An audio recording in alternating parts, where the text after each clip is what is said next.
Guys, what is this गर्मी? Why is this गर्मी? आम्मामामा कति साह्रो गर्मी, घाम हेर्नुस् न टलक्कै मेरो टाउकोमा लाएर यहाँ बसिरहेको थिएँ हैन। अनि त्यही माथि आज मान्छे पनि आउनु भएको छैन के, यस्तो गर्मी भएर होला मान्छे पनि नआउनु भएको हैन। यस्तो ल अघि 2 घण्टा साढे 2 घण्टा भयो होला या 3 घण्टा पनि भयो होला, 1-2 जना दिदीहरू आउनु भयो भर्खरै, सायद आधी घण्टा अगाडि। त्यो भन्दा अगाडि त कोही मान्छे अगाडि पछाडि कोही मान्छे आकै छैन के, यो गर्मीले गर्दाखेरि हुन सक्छ है गाइजहरु।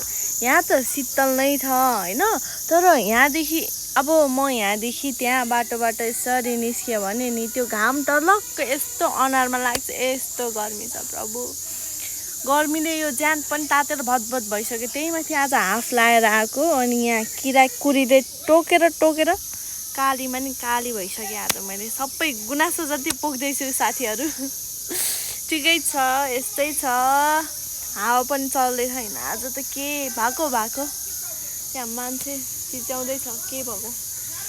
ठिकै छ साथीहरू, स्टे ट्युन है त। अब के भिडियो आउँछ आज अहिलेको लागि चाहिँ यो नै गुनासो। अनि एउटा गुनासो चाहिँ के भन्दाखेरि नि साथीहरू, यहाँ हेर्नुस् न, मैले नफाल्नु भन्दा पनि यो फाल्नेहरूलाई तपाईहरुलाई चाहिँ एकदमै थपडी ताली हजुरको लागि भनेछु हैन। भन्दा फाल्ने के, मैले के भनौँ अब।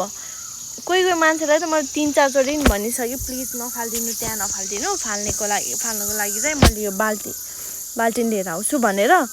तर नो, उहाँहरूलाई त त्यही फाल्नुपर्छ, फोहोर गर्नुपर्छ हैन। प्लिज नफाल्दिनु होला। यदि तपाईले यो भिडियो हेर्दै हुनुहुन्छ भने आम सो सरी, यसरी भनेकोमा तपाईलाई नराम्रो लाग्यो होला।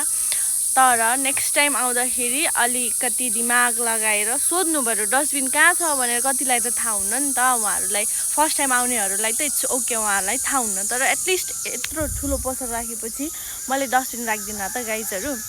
के गर्नु, यस्तै छ आजभोलिको जेनेरेसनमा पनि। अलिकति दिमाग लगाउनुपर्छ के गाइज।